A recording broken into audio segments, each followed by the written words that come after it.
आदाब नाज़रीन, मैं हूं शाहिदा, लेकर हाजिर हूं आपका अपना ये बेहद ही खास प्रोग्राम सेहत और मर्ज। नाज़रीन, जब हम सेहत की बात करते हैं और मर्ज की बात करते हैं तो दोनों का कोई आपस में यूँ तो मेल नहीं है, लेकिन देखा जाए तो मेल भी है। अब एक इंसानी जिस्म होता है तो उसके अंदर कुछ ना कुछ दिक्कत परेशानी आती है। एक मशीन भी चलते चलते बंद हो जाती है, कभी कभी जंग लग जाता है। इसी तरीके से जो एक इंसान का जिस्म है, खुदा की तरफ से ऐसा बनाया गया है कि वो भी एक पूरी तरीके से मशीनरी है। इसमें भी कई तरह की परेशानी आ सकती हैं, दिक्कत आ सकती हैं। ये परेशानियाँ और दिक्कत पहचानने वाला भी एक मैकेनिक होता है और वो मैकेनिक ही डॉक्टर कहलाता है। तो हम अपने इस प्रोग्राम के अंदर इसी तरीके के मौजूओं पे बात करते हैं जो कि अलग अलग बीमारी से वाबस्ता होते हैं। आज भी हम ऐसे ही एक मौजू लेकर आए हैं। इन पर बात करने के लिए, हमें जानकारी देने के लिए हमारे साथ इस वक्त स्टूडियो में मौजूद हैं शाही नवाबी हकीम डॉक्टर यासिर अराफात। आपको बता दें कि डॉक्टर साहब डॉक्टर यासिर यूनानी हर्बल हॉस्पिटल के बानी और रूहे रवा हैं। इसके अलावा इस हॉस्पिटल की 2 शाख भी हैं, जो कि एक बेंगलुरु में और दूसरी बानमबाड़ी में वाक़ है। और अब इस वक्त हम डॉक्टर साहब का इस्तकबाल करने जा रहे हैं। डॉक्टर साहब, बहुत बहुत खैर मकदम है आपका। बहुत शुक्रिया आपका। नाज़रीन, हम सबसे पहले जो आज बात करने जा रहे हैं वो एक ऐसे बीमारी के बारे में बात करने जा रहे हैं जो कि हम कहेंगे कि आज के वक्त में बीमारियों का बाप है। यानी कि बात कर रहे हैं हम कैंसर से मुताल्लिक़। पहले हम जब पुराने ज़माने की बात करते थे तो कैंसर कभी कभी सुनने को आता था कि किसी फला शख्स को कैंसर हो गया है, लेकिन अगर आज के दौर की बात की जाए तो इस दौर के अंदर हर तीसरे शख्स को यही सुनने में आता है कि कैंसर हो गया है। अब ये कैंसर इतनी जल्दी कैसे फैल रहा है, क्यों ये इतनी ख़तरनाक बीमारी है और आज तक इसका इलाज भी मुमकिन नहीं है, और यूनानी क्या कहता है कैंसर के बारे में, आइए जानते हैं हकीम साहब से। क्या है कैंसर, आप बताइए। देखिए, कैंसर को हकीम लोगों ने पहले से ही इसको जो है सरतान का नाम दिया गया है। सरतान जो है खेकड़े को कहते हैं। जो खेकड़ा कोई चीज़ को जब पकड़ लेता है तो जब तक उसको नुकसान नहीं करता तब तक उसको छोड़ता नहीं है जी। तो उस ज़माने के अंदर तकरीबन आज से अगर आप 300-400 साल के पुरानी किताबों के अंदर भी जहाँ पर कैंसर का जिक्र है, वहाँ पर सरतान को जो है एग्जाम्पल दिया गया कि ये जो है ये ऐसी चीज़ है कि जहाँ पर ये पकड़ता है उसको ख़त्म कर देता है। तो एज़ पर द यूनानी जो है ह्यूमर्स होते हैं, इसको अखलात कहते हैं, जिसमें खून, बलगम, सफ़रा, सौदा, ये 4 चीज़ों की वजह से अगर इसके अंदर कोई अबनॉर्मलिटी आ जाती है तो इसके अंदर जो है वो डिसीज़ेस आते हैं। तो यूनानी हकीम का काम ये होता है कि इन चारों अखलात को फिर से उसी तरीके से एतदाल पे लाए। जी जी। तो सरतान जो है ब्लैक बेल, इन्हें सौदा जो है हमारे बॉडी के अंदर बढ़ने की वजह से पैदा होने वाला एक मर्ज है। इन्हें हमारे खाने पीने में, लाइफ स्टाइल की वजह से हमारे अखलाक के अंदर ख़राबी होती है और जिसकी वजह से सौदा ब्लैक बेल बढ़ जाता है और ये धीरे धीरे धीरे धीरे अंदर जमा होना शुरू होता है और बाद में चल के जब एक हद तक बढ़ जाती है तो यही सौदा कैंसर के तौर पर जो है नमूदार होता है। जी जी जी। तो इसके जो है 2 अक़साम हैं, जैसा बेनियन जो है कैंसर और मैलिग्नेंट कैंसर के तौर पर जो है इसको डिवाइड किया गया है। इसके टाइप्स हैं। हाँ, इसके टाइप्स हैं। जैसा कुछ कैंसर ऐसे होते हैं कि वो एक ही जगह पे रहता है और उस आर्गन को नुकसान करेगा मगर उसके अतराफ के आर्गन को कुछ नहीं करेगा, वो फैलेगा नहीं। जी जी। और मैलिग्नेंसी के अंदर क्या होता है कि ये फैलता है, ये परवरिश पाता है जी जी। और ये दूसरे ऑर्गन को भी जो है नुकसान करते हुए, खाते हुए आगे चल जाता है। तो यूनानी के अंदर जो है सरतान होना या कैंसर होना जो है इसको सौदावी अमराज का नाम दिया गया है। जी जी जी। हकीम साहब, जब भी हम कैंसर के बारे में सुनते हैं, समझते हैं तो हमेशा जैसे फिल्मों में भी हम देखते हैं, और अल्लाह ना करे किसी को हो भी ये कैंसर, अक्सर यही कहते हैं कि जब भी बिल्कुल अपनी आखिरी स्टेज पे होता है तभी ये पता लग पाता है। ये स्टेज क्या होती है, पहली स्टेज, सेकेंड स्टेज और आखिरी स्टेज?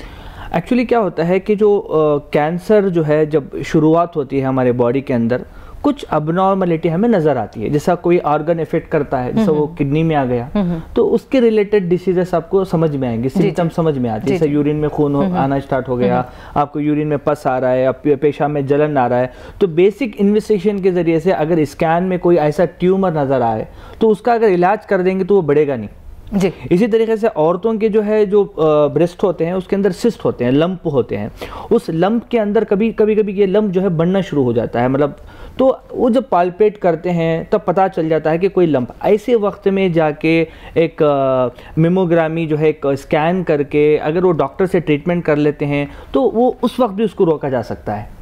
इसी तरीके से लिवर में या अलग अलग ऑर्गन्स में, जोड़ों में होता है तो पहले स्टेज पे उसको कवर कर सकते हैं। जी। अब मसला क्या होता है कि पहले हम सिम्टम्स को इग्नोर करते हैं और उसके बाद क्या करते हैं, जैसे जैसे ये बीमारी बहुत हद तक चले जाती है उसके बाद जो है वो इन्वेस्टिगेशन के तरफ आते हैं। अब इसमें एक इन्वेस्टिगेशन है, जैसे आपने MRI किया, MRI के अंदर दिख रहा है कि ये कोई अबनॉर्मलिटी है, ये कोई अबनॉर्मल एक जो है ट्यूमर है या जो है कोई ग्रोथ है, तो कहीं ना कहीं वो कैंसर ही है।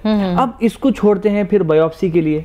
अब वो बायोप्सी करके टेस्ट आने तक उसको काफ़ी देर हो जाती है। जी। और बायोप्सी करने के बाद उसको और छेड़ देते, इसे उसको नाम कैंसर दिया गया। जैसे ही आपने कैंसर को छेड़ दिया ये फैलता है। अच्छा, तो ये और भी फैलता चला जाता है, जिसकी वजह से क्या है, ये ग्रोथ और fast, 3rd stage, 4th stage, 5th stage, ऐसा जो है हर पहले जो है अगर खुदा ना खास्ता ब्रेस्ट में रहा तो लंग्स को जाता है, फिर वर्टिब्रे को जाता है, फिर होते होते दिमाग को चला जाता है। तो इस तरीके से जो है ये बहुत ज़्यादा जो है वो बढ़ता है। जी। तो इसके हिसाब से ये ग्रेड दिए गए हैं कि भाई कितना सिवियरिटी है, कि इनिशियल है या 5th स्टेज है, इस तरीके से समझने के लिए ग्रेड्स दिए गए हैं। जी। बट यूनानी के अंदर ऐसे कोई ग्रेड्स नहीं है कि पहला स्टेज का कैंसर है या 5th स्टेज का कैंसर है।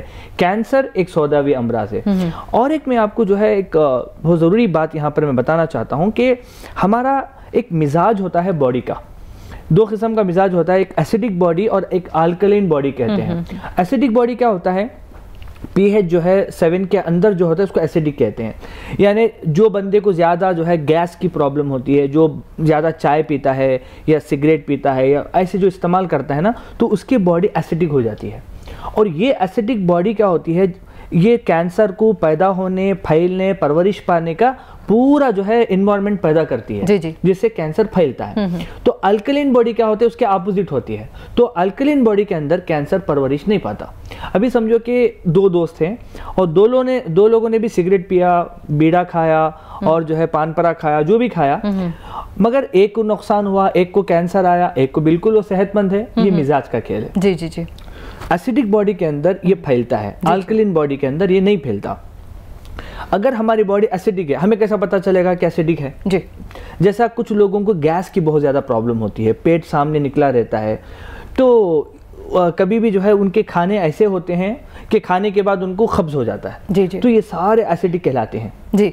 अल्कलाइन बॉडी क्या होता है, कोई भी खाओ आपको तकरीबन आधा 1 घंटे के अंदर आपको तो ये इम्यूनिटी भी बहुत कुव्वत मुदाफ़ियत की अगर अलग हो गया। ये एसिडिक बॉडी और अल्कलाइन बॉडी ये अलग चीज़ें हैं। अब रहा मसला कि यूनानी के अंदर कोई भी बीमारी हो, अगर उसको ठीक करना है तो अल्लाह सुब्हानहू व तआला बचपन से ही हमें एक इनबिल्ट रखा है। उस इनबिल्ट का नाम ही जो है इम्यूनिटी पावर है। जी। जैसा यूनानी के अंदर जो है एंटीबायोटिक और जो है वायरल मेडिसिन अवेलेबल नहीं है। मतलब कोई भी अगर इन्फेक्शन होता है तो खुद हमारे बॉडी पहले उसको लड़ने की कोशिश करता है, इम्यूनिटी लड़ने की कोशिश करता है। अगर खुदा ना खास्ता वो इम्यूनिटी नहीं लड़ा तो बीमारी डोमिनेंट हो जाती है, या 2 से 3 दिन लगते हैं इसके लिए। अभी हमारा मसला क्या होता है कि जैसे इन्फेक्शन हो गया इमीडिएटली जाके एंटीबायोटिक ले लिया। अरे आपने, अल्लाह ने जो आपके अंदर इनबिल्ट एक इम्यूनिटी पावर रखा है उसको आपने बढ़ने ही नहीं दिया। अभी एक वक्त ऐसा था जो बच्चे जो है मिट्टी में खेलते थे और खेलने से क्या होता था, वो मिट्टी से जो इन्फेक्शन होता था उसके खिलाफ उनकी इम्यूनिटी पावर जो है बढ़ जाती थी। मगर आज बच्चों को मिट्टी से नहीं खिलाते हैं तो क्या होता है कि इम्यूनिटी पावर ऐसे ही सोती रहती है। जी। तो इसकी वजह से जो है अभी मैं और एक एग्जाम्पल आपको देता हूँ समझने के हिसाब से। समझो कि जो कोई पेट्रोल बंक के पास आप जाएंगे तो वहां पर लिखा रहता है कि यहाँ पर सिगरेट ना पिएं और यहाँ पर जो है कोई भी फायर की चीज जो है आप मत जलाएं, क्योंकि वहां पर एक माहौल बना हुआ है। अगर इस माहौल के अंदर जलाओगे ना, ये पूरा जो है फायर हो जाएगा, ब्लास्ट हो जाएगा। इसी तरीके से अगर आप बारिश के दिनों में लोग जो है अगर आग जलाते हैं, जलती नहीं है। तो ये मिजाज को समझना जरूरी है और यूनानी मेडिसिन के अंदर इन तीनों चीजों को ठीक कर सकते हैं। एक इंसान का मिजाज एक एसिडिक रहता है तो अल्कलाइन को ला सकते हैं, इम्यूनिटी पावर को बढ़ा सकते हैं। एज पर द कैंसर जो है ये एक ब्लैक बेल्ट डिसीज है, तो प्यूरिफिकेशन ऑफ मेडिसिन देने से एक हद तक जो है इसको फायदा पेशेंट को हो सकता है। लेकिन अगर अलामत की बात करें, और क्योंकि अलग अलग तरीके से और किसी भी बॉडी पार्ट पे हो जाता है, तो सिम्टम कैसे पहचानेंगे हम कि ये कैंसर की तरफ जा रहा है, या ऐसा होता है कि अल्सर था पहले और बाद में वो कैंसर बन गया, ऐसा भी कुछ होता है? क्या ऐसे होता है? देखिए, कई लोग होते हैं जिनको गैस्ट्रिक प्रॉब्लम होती है।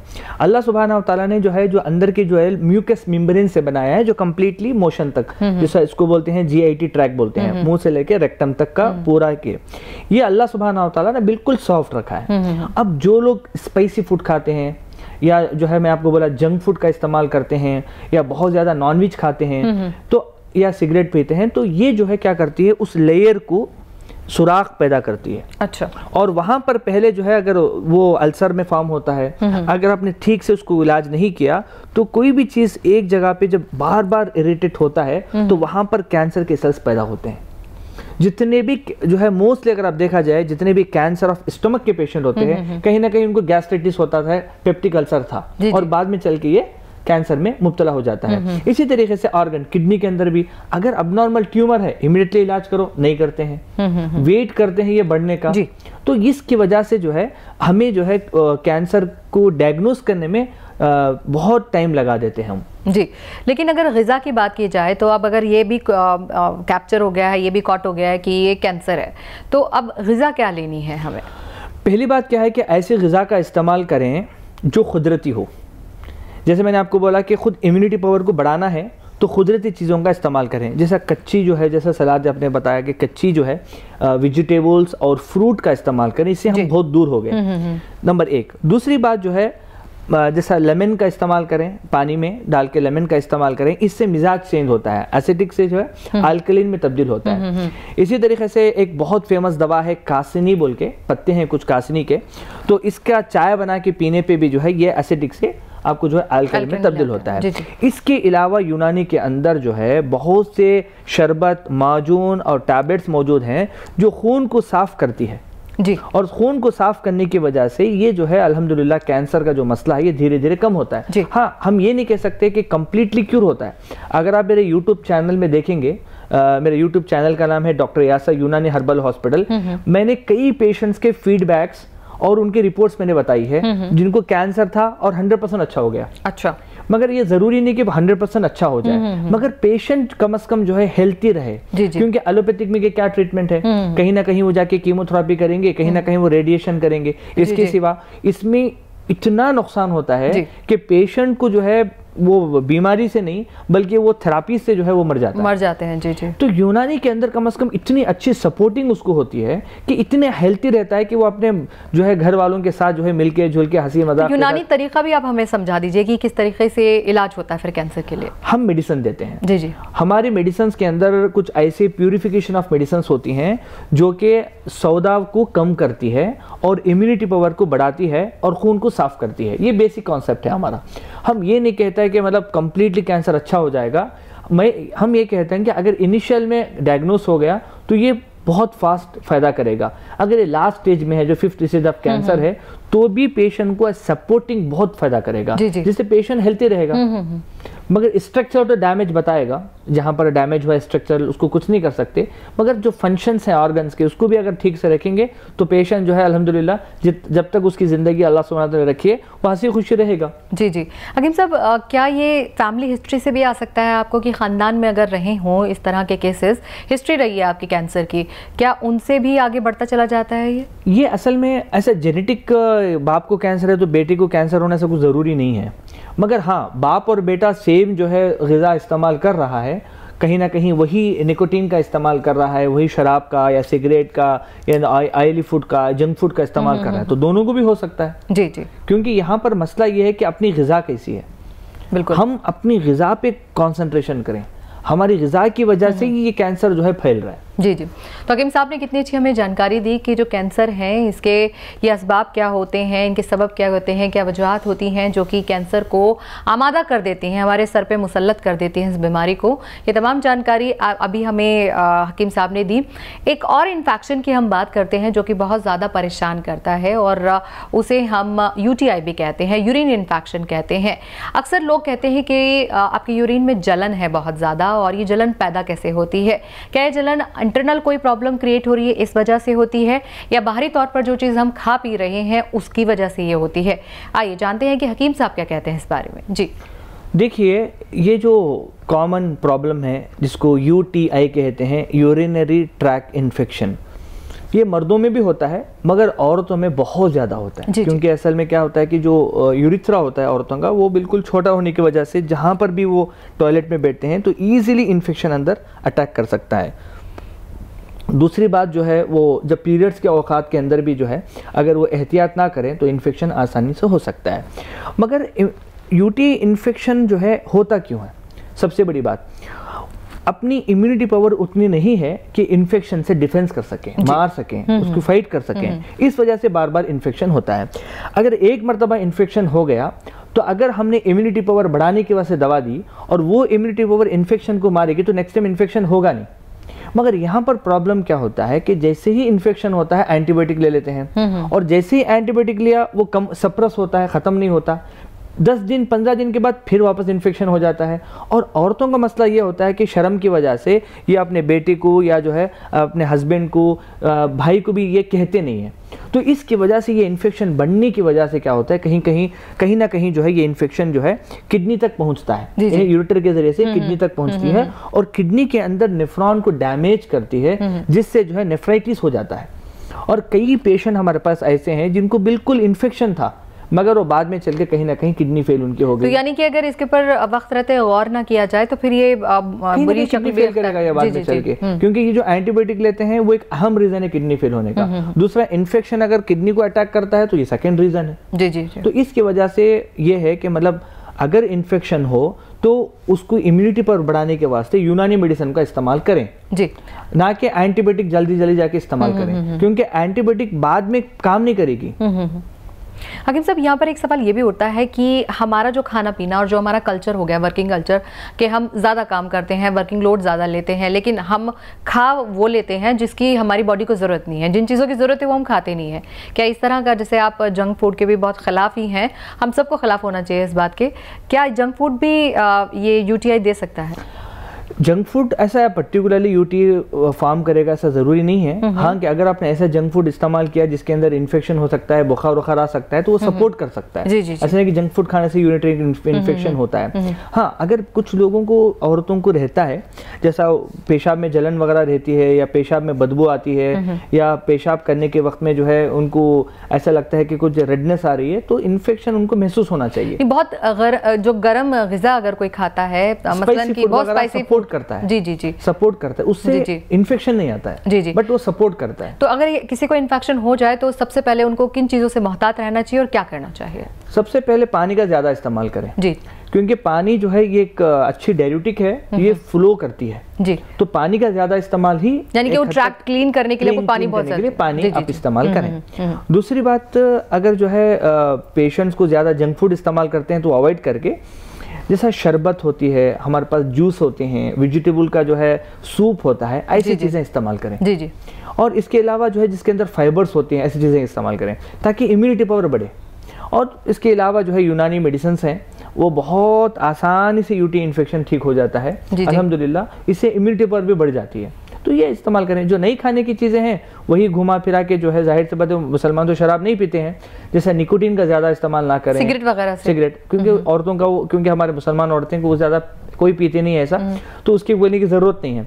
तो ये है कि मतलब जो है जंक फूड का कम इस्तेमाल करें, यही आपके लिए जो है सेहत के लिए बेहतर है जी। हकीम साहब, एक चीज़ यहाँ पे सवाल ये भी उठता है कि हम ब्लैडर की जब बात करते हैं तो क्या वहाँ पर पथरी हो तो उसके ज़रिए भी हमें UTI हो सकता है, या फिर ब्लैडर में इन्फेक्शन है, इस बात का कैसे पता चलाएंगे? देखिए, किडनी में जब पत्थर होता है, अगर वो पत्थर को जो है नहीं निकाला जाए, यहाँ पर कहीं पर फंस जाता है, तो वो पेशाब रिफ्लेक्ट करता है और वो जब किडनी को पहुंचता है तो किडनी में इन्फेक्शन होता है जिसको नेफ्राइटिस। और इसी तरीके से यूरिनरी ब्लैडर के अंदर भी एक उम्र के बाद, एक 50 या 55 ईयर्स के बाद क्या होता है कि ये मसाने कमज़ोर होना शुरू होते हैं, पथरी कहीं पर फंस जाती है तो भी इन्फेक्शन होता है, या पेशाब रुकना, मर्दों को प्रोस्टेमेगाली भी होता है, तो उसमें क्या होता है कि पेशाब करने के बाद भी पेशाब बच जाता है, तो तकरीबन कैपेसिटी होती है उसका 50% ही बाहर निकलता है, 50% रुक जाता है। वो रुका हुआ जो पेशाब है वो फिर इन्फेक्शन पैदा करता है जी। इसकी वजह से पेशेंट को बार बार बुखार आना, मतली की शिकायत होना, कमजोरी होना, ये अलामतें होती हैं। तो हकीम साहब, इसको क्योर करने का सबसे बेस्ट तरीका आप क्या बताएंगे? यूनानी के अंदर बेहतरीन दवाएं हैं, अल्हम्दुलिल्लाह अगर वो 2 महीना 3 महीना इस्तेमाल कर लेते हैं अल्हम्दुलिल्लाह कंप्लीट तौर पर यूरिन ट्रैक इन्फेक्शन अच्छा हो सकता है। इसके अलावा जैसे मैंने बोला कि पानी का ज़्यादा इस्तेमाल करें, और जो पब्लिक एरिया के जो टॉयलेट्स हैं, जहाँ पर बस स्टैंड है, रेलवे स्टेशन है या थिएटर है, जहाँ पर 1 से 10 लोग जाके जो है टॉयलेट इस्तेमाल करते हैं, ये जगह से बचें जी। और औरतों को जो है एहतियात करें, जैसा मतलब कुछ बड़ी औरतें भी होती हैं जिनको पेशाब लीक होना शुरू हो जाता है, उम्र के बाद लीक होना स्टार्ट होता है, वो शर्म की वजह से लोगों को बोलते नहीं। तो पर्सनल हाइजीन का भी ख्याल रखें। पर्सनल हाइजीन में जो है मैं आपको एक और सजेशन दूंगा कि जो है औरतों के अंदर ये कपड़ा इस्तेमाल करते हैं जो कि ये इन्फेक्शन का बाइस बनता है। तो ऐसे अभी अडल्ट पैड्स आ गए हैं जो बगैर शर्माए वो लोग जो है इसको इस्तेमाल करें 4-5 घंटे, उसके बाद वो बदलाते रहें जी जी, ताकि इन्फेक्शन ना हो। जी जी। तो नाज़रीन, हमें उम्मीद है कि ये जो इन्फॉर्मेशन है आपको ज़रूर पसंद आई होगी, लेकिन इसके अलावा भी एक और बीमारी है जो आज की डेट में हर तीसरे शख्स में पाई जाती है, और वो है डायबिटीज़, शुगर भी जिसको आम भाषा में कहते हैं या हिंदी में मधुमेह भी कहा जाता है। शुगर की बात करें, डायबिटीज़ की बात करें तो हर तीसरा शख्स इसके शिकंजे में है। ये शुगर होती कैसे है और किस तरीके से हमारी बॉडी के अंदर ये आ जाती है, किन चीज़ों के बढ़ने से ये आती है या किन चीज़ों के कम होने से आती है, ये जानते हैं हकीम साहब से, क्या कहेंगे आप? देखिए आजकल जो डायबिटीज़ जो है तकरीबन 10 में से 8 लोगों को डायबिटीज़ है जी। और मुझे ऐसा लगता है कि जो है तकरीबन अब से 50 साल या 60 साल के बाद तकरीबन 10 से 10 लोगों को भी जो है डायबिटीज़ हो जाएगा जी जी। डायबिटीज़ पहले होने का सबसे बड़ा रीज़न लाइफ स्टाइल डिसऑर्डर, यानी रात में जागना, दिन में सोना, नंबर 1। दूसरी बात होती है कि फिजिकल एक्सरसाइज का बिल्कुल कम करना या बिल्कुल ना करना जी जी। जैसे समझो कि मतलब हमारे बॉडी के अंदर जितना हम इंटेक करते हैं वो जो है मेटाबॉलिज्म के बाद क्या होता है, ग्लाइकोजन जो है ग्लूकोज ग्लाइकोजन में तब्दील होती है ना, वो एनर्जी में तब्दील होना है। मिसाल के तौर पर हम जो है हमारे बॉडी के अंदर एक कैपेसिटी है 1500 कैलोरीज को वो बर्न करती है एक दिन को, अगर आप फिजिकल एक्सरसाइज नहीं करेंगे। अगर आपका डाइट आप देखिए क्या क्या आप खाते हो, ये क्या 1500 के अंदर है या 1500 कैलोरीज के बाहर है। अगर आप शेड्यूल देखेंगे, मोस्टली हमारा जो मुसलमानों का तकरीबन 5 से 5,500 से कम कैलोरीज का हम नहीं खाते पूरा दिन में। तो अब जाहिर से बात है बर्न कितना होता है 1500 कैलोरीज। अगर आप ज्यादा बर्न करना है तो आपको एक्सरसाइज करना पड़ेगा, फिजिकल एक्सरसाइज करना पड़ेगा, वॉकिंग करना पड़ेगा, तब जाके वो बर्न होगा। यानी कि फिजिकल एक्टिविटी सबसे इंपॉर्टेंट रोल रखती है क्योंकि वो ग्लूकोज से ग्लाइकोजन कब बदलेगा, एनर्जी कैसा, तो आपको ग्लूकोज है ना, ये एनर्जी ही आपके अंदर है। अच्छा, जब आपने नहीं किया तो आपको 1500 कैलोरीज तो बर्न हो गए, और बाकी जो डिपॉजिट कितने हो गए 2000-2500 ये जमा हो जाते हैं जी। आपके लिवर में और आपके मसल्स में। ओके। और फिर नेक्स्ट डे आपने फिर से शुरू की, जैसे अल्लाह के रसूल मोहम्मद सल्लल्लाहु अलैहि वसल्लम पीर के दिन और जुमेरात के दिन जो है इस तरीके से रोजे रखा करते थे।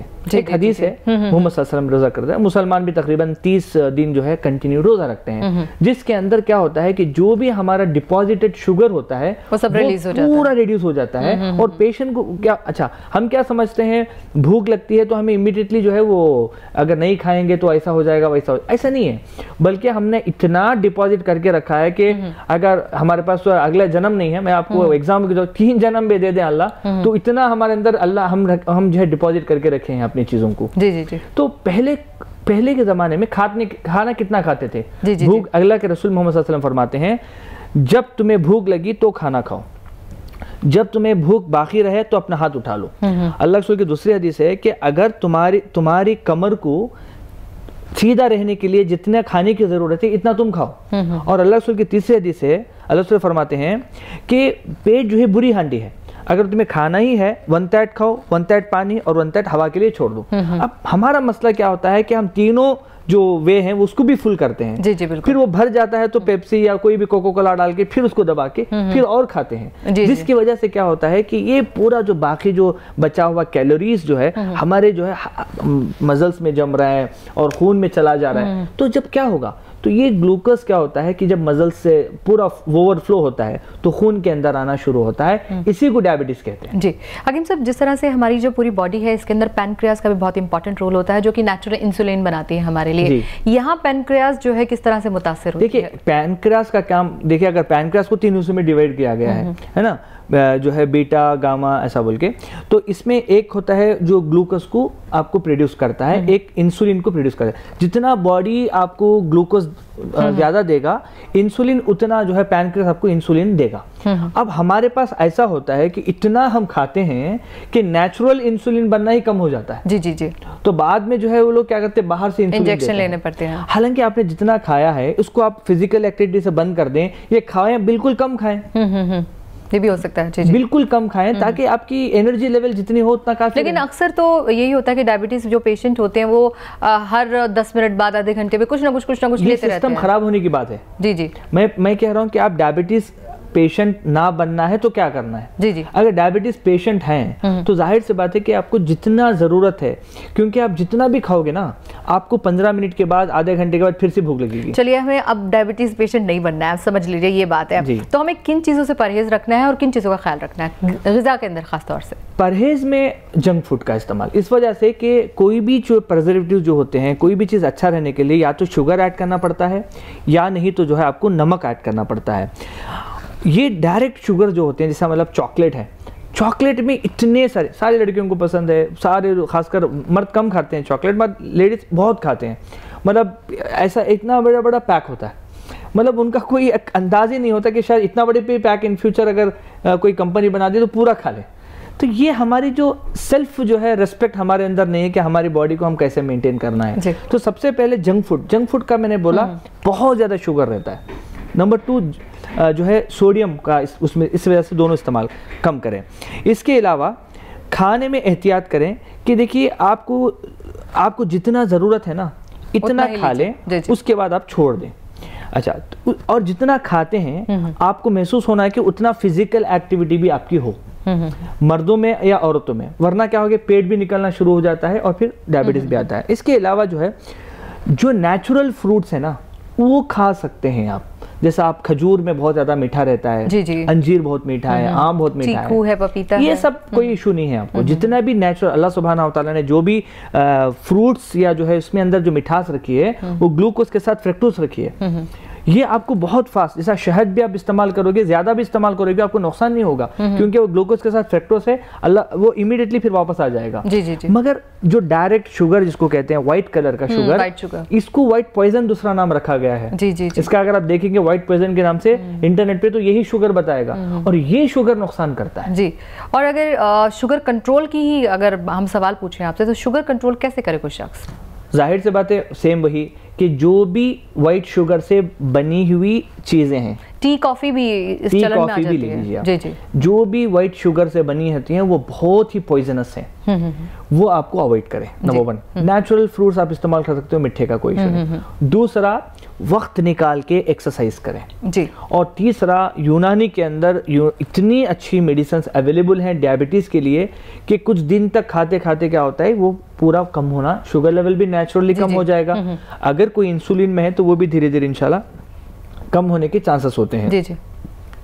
मगर बहुत से लोग क्या करते हैं, पहले जाके एलोपैथिक मेडिसिन ले लेते हैं, उससे तो उस वक्तिया तौर पर शुगर कम हो जाता है, बट शुगर से जो नुकसानात होते हैं जिसको कॉम्प्लिकेशन ऑफ डायबिटीज कहते हैं, जैसे आंखों की रोशनी में कमी होना, जिस्म के रगें कमजोर होना, बाद में जो है वो किडनी को फेल करता है, जिसको डायबिटिक नेफ्रोपैथी कहते हैं। इसको प्रोटेक्ट करने के लिए एलोपैथिक में दवा नहीं है। जी जी जी। यूनानी के अंदर हमारे पास माशाल्लाह कासनी बोल के दवा है और बहुत से हैं मक्को है, इतनी अच्छी दवाएं हैं जो डायबिटीज को भी आपको कम करेगा, इसके अलावा आपकी किडनी को भी जो है प्रोटेक्ट करेगा। जी।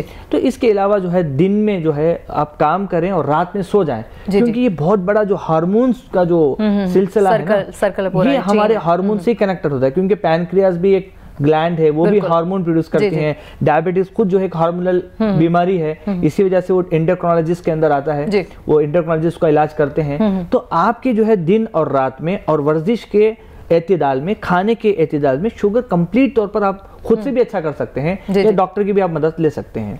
हकीम साहब, आपका बहुत बहुत शुक्रिया, आप हमारे स्टूडियो में आए, अपना कीमती वक्त हमें दिया और इतनी अच्छी जानकारी आपने हमारे नाज़रीन को दी, इसके लिए हम शुक्रगुज़ार हैं। बहुत बहुत शुक्रिया आपका, जज़ाकल्लाह खैर। तो नाज़रीन, देखा आपने हकीम साहब ने कितनी अच्छी जानकारी दी, हमें यूटीआई के बारे में बताया, कैंसर से मुताल्लिक़ जानकारी दी, डायबिटीज़ के बारे में बताया। हमें उम्मीद है कि आपको हमारा एपिसोड बिल्कुल पसंद आया होगा। फिलहाल हम आपसे इजाज़त चाहेंगे, आप रखिए अपनी सेहत का ख्याल और देखते रहिए सेहत और मर्ज़।